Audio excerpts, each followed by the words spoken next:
I think pretty much from the start, having met Guy, and we talked about what we did as an events team anyway, which is attending dozens and now over 100 events each year, was identifying the best events that we could bring Guy and his team to that would resonate with the message that we're both trying to put across, which is our partnership and your purpose. I think in the first year at least, we were obviously trying to celebrate and really raise the awareness of what you were still quite a new charity at that point. So it was like finding your own identity, but also bringing that identity to the festivals that we were going to. And it seemed like a really fun idea to get you guys out in the field with us, in a gazebo, with some tactile fossils. And obviously that first year was the year that we were also celebrating Dippy's tour of the country. So you were lucky enough to have the skull at that point, and we had a lot of stuff to talk about, not just to raise your own awareness, but to raise the awareness of paleontology in general, I suppose, the Jurassic Coast, the importance of the Jurassic Coast, the beauty of the Jurassic Coast, and the value that you're adding to its preservation. So, we looked at coastal events, stuff that takes place in places like Bridport, Lyme Regis, but also as down our neck of the woods around Swanage, that kind of thing.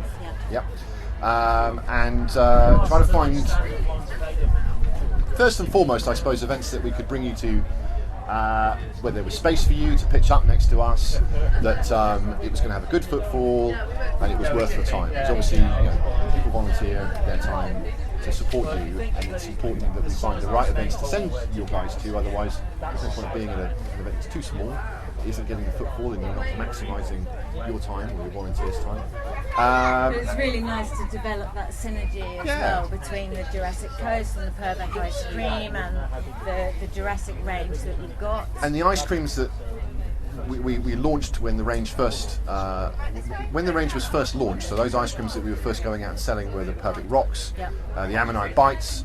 For a lot of people, they've heard possibly what an ammonite is. They don't know what it is. They don't know what it looks like. And we could rock up next to you and show them. And we can say, well, look, here's some vanilla ice cream. It's got trilobites. It's got ammonites in. Oh, what's that? Well, if you dig it out, it's shaped like chocolate. But if you want to see what one was like in real life, fossilized, come over and sift through your little boxes of tricks, and they can actually see some reasoning behind it. Absolutely, and there'll be a geologist there who can explain what the animal was and how that fossil was created and why it is where it is. Yeah, and it's really easy to find the dinosaur fans out there, because generally it's anyone under the age of 10. But also there are also bigger kids that enjoy that kind of thing, but more often than not they're going to be emblazoned with dinos on their t-shirts, or they're going to have some kind of motif on their clothing that's going to say, hey, you look like a kid that enjoys dinosaurs and eating ice cream. Either they're going to be drawn over by the interesting stuff going on your table, or the promise of an ice cream. And by the time they're finished with one, they're ready to cross over and chat to the other. And it really worked from the first year onwards. I know that we did some of the Dippy on tour stuff with, Daryl, was it? Daryl, yeah. Yeah, that craft stuff that we really enjoyed early season. So we weren't even out scooping ice cream at that point. It was too early March. And early April, so we were able to focus a lot more in just attendance there and handing out some freebies. And then as we went into our own season proper, and you guys started to join us out in the fields rather than us going to the school halls, so we were able to see this crossover between lovers of ice cream or lovers of dinosaurs and fossils. Fantastic. Yeah. But no, we've really enjoyed working with lots of your team over the years. We've met many of them. Now that you've got a proper setup and a person whose job specifically to do this kind of engagement work out in the field, it makes it better, because obviously you've met my team now, you know my team and they know you, and you can holler out to each other. Absolutely, I actually followed the vans in this morning and into the show, so we were kind all in convoy, which was nice. So yeah, and I've been running around the show today to find them in their various locations and say hello to them all. And it's a lovely piece of engagement. I think they certainly put up with me. Hopefully they enjoy, knowing that the Jurassic Coast Trust is here to, support them, and it's somewhere they can refer their customers onto. They can create a conversation with the customers, and it's a conversation that we're really happy to pick up on and get those people inspired and motivated to learn more about the Jurassic Coast and its value to us in Dorset, and generally with the way things are going, with the climate and the whole world. It's just great to have those conversations going on. Excellent. So thank you. How many ice creams would you say that you've enjoyed so far out on the field? Out on the field, I've had 2 so far. I have to admit they were both on the same day. Okay. And I fully went for it by having a soft scoop, a whippy With first. the little dinosaurs poked in it? I did have a dinosaur. Yeah, it was great. Really good chocolate as well. It's proper chunky. Absolutely. And, we only use the best Belgian chocolate.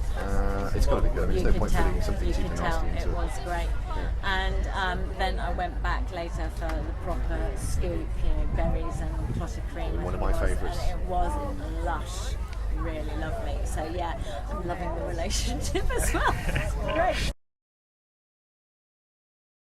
I'd like to ask, based on your own experience of Purbeck Ice Cream and your teams working with the Jurassic Coast Trust and collaborating and supporting us as an organisation, would you recommend the experience to other businesses in Dorset? Well, I would definitely recommend, and it's about making the best of it, and it's not something that you should just sit back and expect either you to serve them up with ideas or vice versa. It's always going to have to be a meeting of minds. I mean, there has to be a genuine synergy there. Absolutely, and it was a really obvious line of thought for us when we were first not just developing the product that we were eventually going to add to the Jurassic range, but then launching that product to utilise or harness the events team to do that. I appreciate that not all businesses have got an events team, or not all businesses do outdoor events, but there's always going to be an opportunity for some form of engagement, whether that's attending one of your own organised events, because obviously you've got the Golden Cap one coming up, the outdoor sleepover. Yep, that's right. You've got presumably Run Jurassic this year as well. That's it, September. I mean, you could get a team together and you could run Jurassic. You could have a stall at your great big sleepover in a Golden Cap, or you could do something else. It can be purely social media based, or it can be something physical.